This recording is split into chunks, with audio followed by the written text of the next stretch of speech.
Hello students, chapter 1 की video number 5 है data representation process में। और इसके साथ ही इस वीडियो के साथ ही तुम्हारा चैप्टर नंबर 1 कंप्लीट हो जाएगा। ठीक है, आज हम इस चैप्टर में पढ़ेंगे फॉर्मूलाज इन एक्सेल। जो एक्सेल के अंदर हम फॉर्मूला यूज करते हैं उसको कैसे यूज करेंगे हम पढ़ेंगे। और सबसे पहले हम देखेंगे कि ये फॉर्मूला जो एक्सेल के अंदर यूज करते हैं वो मैथ के फॉर्मूला से कैसे डिफरेंट है, कैसे हेल्पफुल है। ठीक है, पहले हम मैथ में देखते हैं कि मैथ में हम फॉर्मूलाज कैसे लगाते हैं। तुम्हारा मैथ टेस्ट कर लेते हैं, तुम्हारा मैथ कैसा है। हाँ जी, तो 2+5 क्या होता है? आई होप सबको पता होगा 7। 2 इंटू 8 कितना होता है? 16। आसान है, इजी है ना। तो 23,232 इंटू 123 क्या होता है? नहीं इजी ना, कंफ्यूज्ड, कोई आंसर नहीं मिल रहा। ऐसी कैलकुलेशन के लिए ही कंप्यूटर का यूज किया जाता है।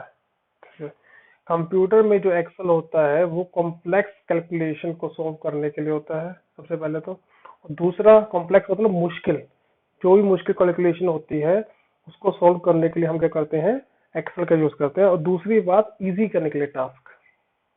ठीक है, अब ये चीज निकालना हमारे मैनुअली अगर हम निकालने बैठे तो टाइम लगेगा, लेकिन हम एक्सेल में चीज को हम 2 मिनट के अंदर निकाल दें कि इट विल बी 28,57,536 है। एक्सेल के अंदर ये एक फ्रैक्शन ऑफ सेकंड का खेल है, जो मैथमेटिक में अगर हम मैनुअली करेंगे हमें उस पर शायद 15 मिनट लगे, और 15 मिनट के बाद भी तुम में से कई लोग होंगे जो इसे सही से नहीं कर पाएंगे। तो इसलिए सबसे पहले पता लगता है कि एक्सेल का हम यूज क्या करते हैं। तो अगला क्वेश्चन आता है, क्या एक्सेल और मैथ सेम है? जो मैथ के अंदर फॉर्मूला लगाते हैं, फॉर्मूला करते हैं, और जो हम रियल एक्सेल के अंदर करते हैं, ये सेम है या डिफरेंट है? मैथ फॉर्मूलाज और एक्सेल फॉर्मूलाज ऑलमोस्ट सेम है। ऑलमोस्ट का मीनिंग क्या है? पूरे सेम नहीं है, उनके अंदर डिफरेंस है। अब फॉर्मूला कैसे लगाते हो वो डिफरेंस आता है। ये है मैथ फॉर्मूलाज। दुखी होगा ये सुनकर कि मैं एक्सेल से अलग हूँ, उसे लगाता है शायद मैं एक्सेल के साथ ही सेम हूँ। एक्सेल खुश है कि मैं उससे अलग हूँ। और वो अलग कैसे है? सबसे पहले वो अलग है इज इक्वल टू के कारण। इस इज इक्वल टू के कारण वो क्या है, अलग है, ये डिफरेंस आता है। अब अगर मैं पूछूं आपको 4+6 ऐसे लिखते हो मैथ के अंदर, इज इक्वल टू क्या निकलाता है आंसर? 10 हो गया। लेकिन एक्सेल के अंदर जब भी आप फॉर्मूला करेंगे, लिखेंगे, यूज करेंगे, तो आप 4+6 तो लिखेंगे, लेकिन उसके आगे आप इज इक्वल टू का साइन लगाएंगे। अगर आप इस इज इक्वल टू को नहीं लगाएंगे तो आपका 4+6 ही रह जाएगा। और अगर आप इज इक्वल टू 4+6 लिखोगे तो वो एंटर दबाने के बाद वो क्या हो जाएगा, 10 ऑटोमेटिकली कन्वर्ट हो जाएगा। तो सबसे पहले और सबसे इम्पोर्टेंट चीज क्या है एक्सेल के अंदर कि आपको पता होना चाहिए, whenever you use formulas you will use is equal to.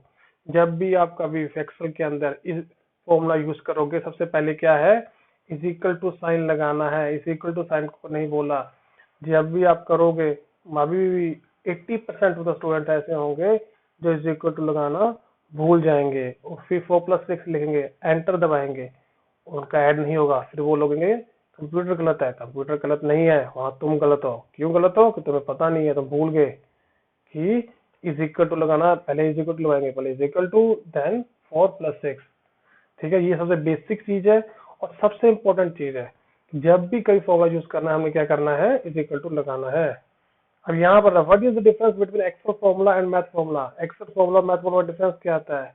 जो एक्सेल के अंदर फॉर्मूलाज होते हैं वो किससे स्टार्ट होते हैं? वो होते हैं इज इक्वल टू से। मैथ के अंदर कोई नीड नहीं होती। मैथ के अंदर 2+2 = 4, वहां पर हमें इज इक्वल टू लगाना कंपलसरी है, इसे याद रखना, भूलना मत। अब आता है अगला हमारे पास कि how to know the name of cell. सबसे पहली बात, पहले वैसे तो मैंने इस चीज को आपको वीडियो नंबर 1 पे बताया था कि सेल क्या होता है। सेल क्या होता है? सेल एक बॉक्स की तरह होता है जो एक्सेल के अंदर है। जो भी बॉक्सेस होते हैं छोटे छोटे, उन्हें हम क्या बोलते हैं? एक्सेल बोलते हैं और सेल बोलते हैं। और हर सेल का अपना एक नाम होता है, ठीक है। अब इस नाम का तुम्हें पता होना बहुत जरूरी है। क्यों पता होना जरूरी है? क्योंकि जब भी, अब देखो एक्सेल के अंदर आप कुछ भी लिखोगे, किसके अंदर लिखते हो? बॉक्सेस के अंदर लिखते हो। अब एक बॉक्स लगाया, उस बॉक्स के अंदर आपने लिख दिया कि इसके अंदर आपने लिख दिया 1 और 9। और दूसरा बॉक्स लिया, एक और बॉक्स और पड़ा है, उस पर लिख दिया 20। क्या लिख दिया? 20। अब मैंने बोला इन दोनों को ऐड करो। वहां आप सपोज करो, मैं आपको बोलता हूँ इन दोनों को ऐड करके इसकी वैल्यू जो आंसर निकले वो यहाँ लिखो इस सेल के अंदर। तो आप कैसे लिखोगे? आप ये थोड़ा लिखोगे is equal to 19 plus 20। Answer तो ये भी निकाल देगा, पर आप ऐसे नहीं लिखोगे। आप क्या लिखोगे? इज इक्वल टू 19 की जगह क्या लिखोगे? इस सेल का नाम, इस सेल का नाम जो भी, जैसे बताऊंगा अभी आपको कैसे निकालना। फिर प्लस, मैथ के अंदर प्लस लगाते हो ना, वही प्लस लगाना है। फिर इस सेल का नाम लिखोगे यहाँ पर, फिर एंटर दबा दोगे। ऐसे एंटर दोगे, इसका क्या आ जाएगा? आंसर आ जाएगा। तो उसके पहले, फॉर्मूला यूज करने से पहले आपको क्या पता होना चाहिए? पहली चीज पता लगी कि इज इक्वल टू स्टार्ट होगा। दूसरी चीज क्या होगी? सेल का नाम पता होना जरूरी है, ठीक है। वैसे वीडियो नंबर 1 पे तो बताया था, फिर से दोबारा रिपीट कर रहा हूँ। अब यहाँ पर इस सेल का नाम हमें निकालना है, ठीक है। इस सेल का नाम क्या निकालना है? पहले देखो इस सेल का कॉलम क्या है? ई। ये सारे जो होता है ना, ए बी सी डी, ये सब क्या है? कॉलम। और ये 1 2 3 4 5 6, ये क्या है? रो। क्या होती है ये? क्या बोलते हैं हम लोग? रो बोलते हैं। क्या बोलते हैं? ROW, रो। और हम इसको क्या बोलते हैं? ABCD जी के LM को कॉलम, COLUM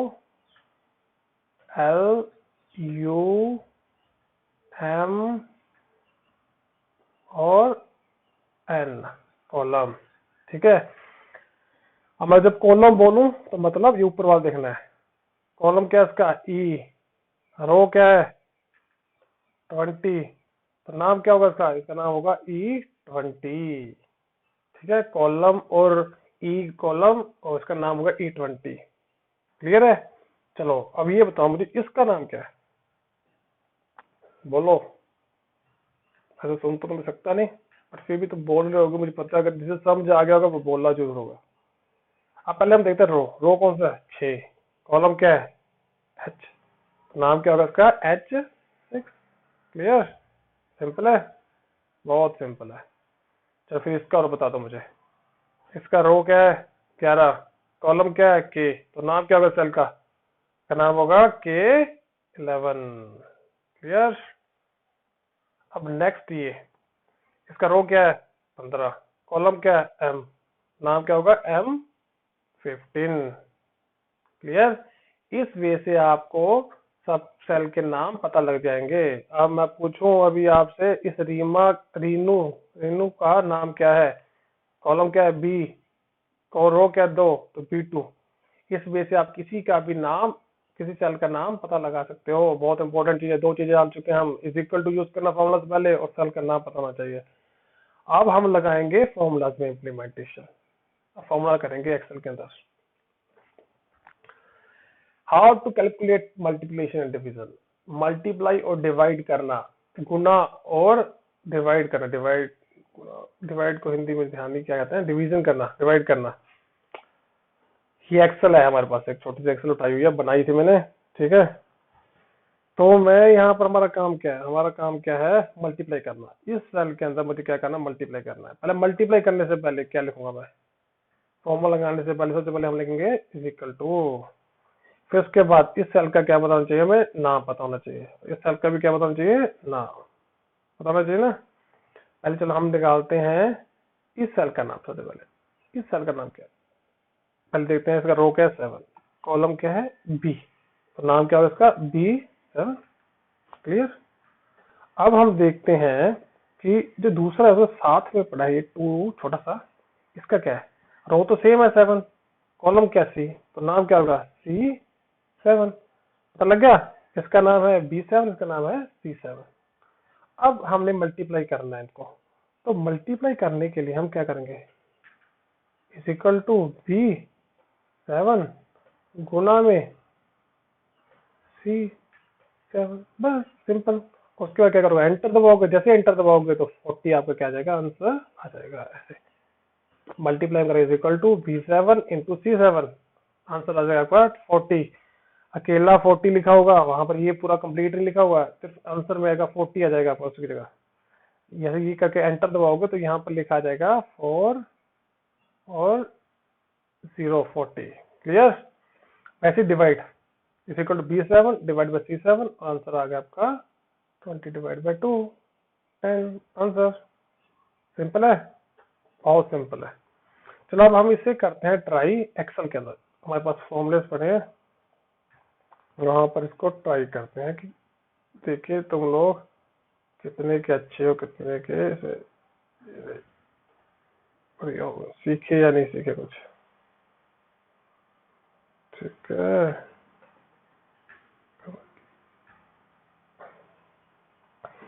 यहाँ पर मेरे पास एक लिस्ट पड़ी है जिसमें कितने बच्चे हैं, मेरे पास यहाँ पर 80 बच्चे हैं। ठीक है, इनके 2 सब्जेक्ट के मार्क्स पता है मेरे पास, मैथ और साइंस, 2 ही स्टूडेंट आ रहे हैं। सबसे पहला काम क्या है, हमें इनको जोड़ करना है। यहाँ पर जोड़ करना है, जोड़ के लिए क्या होता है, ऐड करना है, इज इक्वल टू, इस सेल का नाम क्या है C और 2, C2 लिखा, जैसे C2 करोगे ना देखो वहां पर हाईलाइट हो गया कि भाई आपने ऐसे लिखा है। फिर प्लस, अगला क्या है साइंस का, D और 2, तो लिखेंगे D2, लिख दिया। अब एंटर, 44 हो गया। हाँ, 20 प्लस 24 कितना होता है, ये होता है ना। अब अगला करते हैं, इसका क्या है C3 प्लस D3, एंटर, 46 हो गया। आसान है, इस वजह से आप सारे कर लोगे 80 के 80, है ना। आसान हो गया ना आपके लिए। नहीं, ये भी टफ होगा, हम इससे भी आसान करेंगे चीज को। कैसे, अब हम हर किसी को अगर ऐसे लिखते रहेंगे तो टाइम बड़ा कंज्यूम होगा। मैंने क्या बोला तुम्हें स्टार्टिंग में, ये टाइम को बचाता है एक्सेल।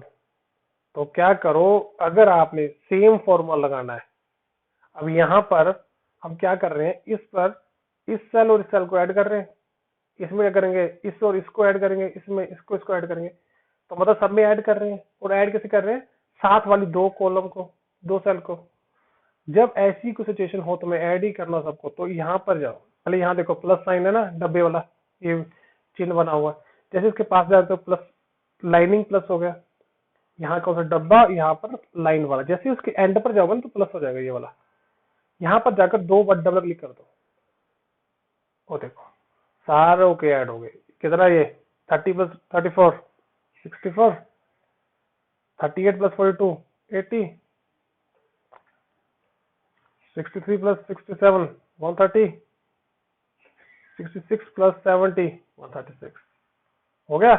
इस वे से आप सभी को ऐड कर सकते हो फ्रैक्शन सेकंड में। अगर किसी को आपको मैं देता कॉपी में करने के लिए तो इसको लगाते लगाते आप घंटा लगा देते, उसमें भी क्या करते गलतियां। ठीक है, लेकिन इसमें गलती होने के चांसेस बहुत कम है अगर आपको पता है कि आपको फॉर्मूलाज को कैसे लगाना है। अब हम अगली चीज एक और करते हैं, क्या करेंगे, हम क्या करते हैं, अब मेरे पास अगला टास्क आता है, मैं तुम्हें दिया बेटा ऐसा है, जो बटा 67 से ज्यादा नंबर है वो पास है, जिसके 67 से कम है वो फेल है। एक तो ये है 44 फेल, 46 फेल, ऐसे करके लिखेंगे। पर आपको क्या बताया गया है, कंप्यूटर क्या है, इजी करता है। तो हम यहाँ पर करेंगे फंक्शन। जैसे आप यहाँ पर पहुंचोगे, fx लिखा हुआ है, fx भी मतलब क्या, इंसर्ट फंक्शन। क्या है, फंक्शन को इंसर्ट करना, इस पर क्लिक करना।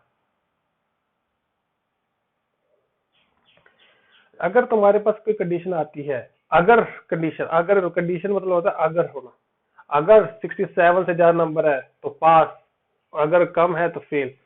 अगर वाली कोई भी कभी भी कंडीशन आती है तो आप इफ को यूज करोगे, IF सिलेक्ट फंक्शन इफ, इसको इफ को सिलेक्ट कर लिया और कर दो ओके, कर दिया। अब लॉजिक लगाओ, टोटल पे लगाना है, इस सेल का नाम लिखो E2। अगर E2 ज्यादा है किससे, 67 से, वैल्यू इफ ट्रू, अगर वो सही है तो क्या लिखे, पास हो जाए। वैल्यू इफ फॉल्स, अगर गलत है तो फेल। मतलब क्या हो रहा है, लॉजिक ये आ रहा है कि अगर 44, E2 क्या मतलब है, E2 में कितनी वैल्यू पड़ी 44, अगर 44 बड़ा है 57 67 से तो क्या है, तो पास आ जाएगा, अगर सही है ये चीज। अगर गलत है तो फेल आ जाए। अब गलत है तो यहाँ क्या आना चाहिए, फेल। फेल आ गया ना फेल। और एक चीज देखना, यहाँ पर फेल आ गया, देखिए जब अब यहाँ गया तो ये खाली है ना, यहाँ पर ये फंक्शन बोलते हैं, फंक्शन बार। जैसे इस पर जाऊंगा तो ऐसे फंक्शन लगा हुआ है, ये फंक्शन लगाया था हमने जो चल रहा है। अब सब पर ये फंक्शन लगाना है हमने, तो डबल क्लिक कर दो और ये फंक्शन आपका सब पर लग जाएगा, फेल पास सब पता लग जाएगा आपको सबका, एक क्लिक के अंदर पता लग गया, सिर्फ एक क्लिक में। अभी हमने क्या किया, ऐड कर लिया, पता कर लिया पास और फेल का with the help of fx। अब अगली चीज क्या आती है, कंडीशन फॉर्मेटिंग। अब क्या आता है, अब मेरा मन है कि एक आप बुक में कब देखते होगे, बुक होते हैं, बुक के अंदर आपके पास हाइलाइटर होता है, आप हाईलाइट कर देते हो, ठीक है ना, हाईलाइट करते हो, हाईलाइट क्यों करते हो, पता लगने की आसानी सीख जाए। अब मेरा है कि अगर जो फेल है उसको लाल से हाईलाइट कर देता हूँ, जो पास है उसको ग्रीन से कर देता हूँ। जब ऐसी कोई चीज करनी हो तो हम कंडीशन फॉर्मेटिंग यूज करते हो। कंडीशन फॉर्मेटिंग पे जाना, क्लिक करना, और यहाँ पर आता है highlight cells rule, highlight cell rule पे जाना, और यहाँ पर आता है टेक्स्ट दैट कंटेन्स। मतलब क्या है, हाईलाइट करना है सेल को, किस सेल को हाईलाइट करना है, जो रूल जिसमें टेक्स्ट हो। कौन सा टेक्स्ट हो, फेल। अगर फेल है तो उसमें कर दो कस्टम फॉर्मेट कर दो, किस कलर से कर दो, रेड करते हैं हमने, अब तो रेड से भर दिया। हाँ, अब इसको अगर फेल, ओके कर दो, हो गया रेड। अब सबसे पहले सिलेक्ट करना जरूरी है, उसको सिलेक्ट करना मत भूलना, अगर सिलेक्ट करोगे नहीं तो कुछ नहीं होगा। फिर से जाते हैं, अगर टेक्स्ट एट कंटेन पास, तो क्या करें हम लोग, कस्टम फॉर्मेट क्या कर देते हैं, कलर कोई भी ले लो, कुछ जरूर नहीं, ग्रीन और रेड ले लो, तो मैंने अपनी सेफ्टी के लिए ग्रीन मतलब हरी झंडी, नेक्स्ट क्लास में चले जाओ, रेड लाल झंडी रुक जाओ, इसी क्लास में रुकना पड़ेगा, फेल हो गए। उस वजह से मैंने वैसे ही चूज किया है इस चीज को। क्लियर है, तीन चीजें पढ़ ली हमने, इफ कंडीशन लगाना, कंडीशन फॉर्मेटिंग और फॉर्मूलाज को यूज करना हमने यहाँ पे सीख लिया है। अब हम पढ़ते हैं व्हाट इज पाइवट टेबल, और इसी के साथ आज तुम्हारा फर्स्ट चैप्टर कंप्लीट हो जाएगा। आई होप सभी वीडियो सब ध्यान से देख रहे हो, अगर नहीं देख रहे तो ध्यान से देखो, ठीक है। अगर कोई डाउट आता है तो कमेंट बॉक्स पर उस डाउट को लिख दो, मैं उसको सॉल्व कर दूंगा, बता दूंगा तुम्हें वहीं पर। अब आता है हमारे पास पाइवोट टेबल। क्या होता है पाइवोट टेबल, एक टेबल ऑफ स्टैटिस्टिक होता है जो समराइज करता है डेटा को। देखो हमारे पास डेटा पड़ा बहुत ज्यादा, ठीक है, उसको समराइज करना है। समराइज मतलब होता है संक्षेप में लेकर आना उसको। अब कोई मुश्किल डाटा पड़ा तुम्हारे पास बहुत ज्यादा, और उसको तुमने छोटे से फॉर्म में लेके आना, तो उसके लिए पाइवोट टेबल का यूज करते हैं। तो कैसे करते हो, स्टेप्स इन्वॉल्व होते हैं। सबसे पहले हमने करना होता है, सिलेक्ट करने हैं सेल को, जिस सेल के टेबल को हमने पाइवोट टेबल बनाना है उसको सिलेक्ट करो। फिर उसके बाद इंसर्ट टैब को क्लिक करो, वहां पर क्या होता है, पाइवोट टेबल होता है। वहां पर विंडो आएगा, स्क्रॉल लिस्ट आएगी, सजेशन सजेस्ट करो, क्लिक करके कर तुम्हारा हो जाएगा। आसान है ना, आसान है, सब आसान है। जब करने लगते हैं तब मुश्किल हो जाता है सब चीजें। चलो हम एक्सेल पे ट्राई करते हैं इस चीज को।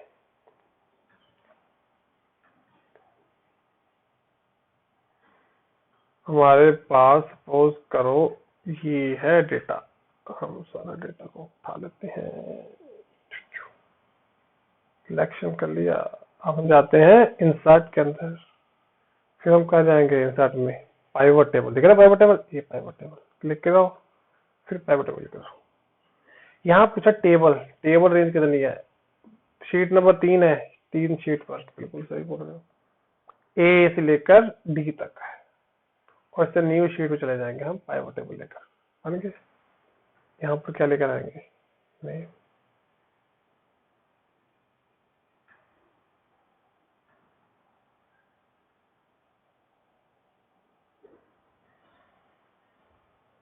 आगे सीरियल नंबर गगन, इसके तो ये गगन गगन, अब इसमें 4 गगन है, चारों का हाइट आ गया। समरी कर हमारे पास डेटा को रख देता है, जैसे गगन है और 4 है, गीता 4 है, ये यार उनके 4 नंबर है, उनके हाइट में नंबर। तो बेसिकली ये हमें क्या दे देगा, एक समरी दे देता है किसी भी चीजों की। अगर मैं यहाँ से सिलेक्ट करके ऑल हटा दूं, सिर्फ गगन का देखूं तो गगन का निकाल सकता हूँ ऐसे। तो basically this is like that, clear है। समरी करना ही इसका काम होता है पाइवट टेबल का। और इसी के साथ हमारा फर्स्ट चैप्टर क्या होता है, खत्म होता है। आई होप आप सबको समझा रहा होगा, ठीक है। अगर कोई डाउट हो, वंस अगेन बोल रहा हूँ मैं तुम्हें, यहाँ पर कमेंट बॉक्स पर कमेंट कर देना, मुझे पता लग जाएगा कि यहाँ तो कोई डाउट है। अगर सब समझ आ जाए तो वीडियो लाइक कर देना, तो मुझे पता लग जाएगा तुम्हें समझ आ चुका है। और ऐसे पढ़ते रहो, सेफ रहना, घर पे रहना और पढ़ाई लिखाई करते रहो। Take care.